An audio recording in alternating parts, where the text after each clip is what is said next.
আসসালামু আলাইকুম। ভিডিওতে দেখতে পাচ্ছেন ছোট ছোট পেঁয়াজ। এই পেঁয়াজগুলা কৃষক ভাইরা খুব যত্ন করে জমিতে লাগানোর পরে ভালো একটা ফলন আসে।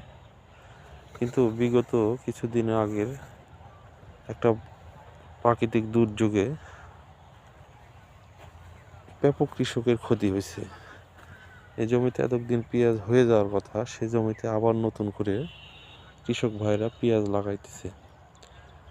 এবারের ভারী বৃষ্টিতে গত 1 মাস অন্তত হয়ে গেছে, এই বৃষ্টিতে কৃষক ভাইদের যে কি পরিমাণ ক্ষতি হয়েছে একমাত্র আল্লাহ তাআলা ছাড়া এটা বলা মুশকিল। তাই কৃষক ভাইদের আবারও জমিটা সম্পূর্ণ চাষবাস করে আবারও লাগাইতে হচ্ছে।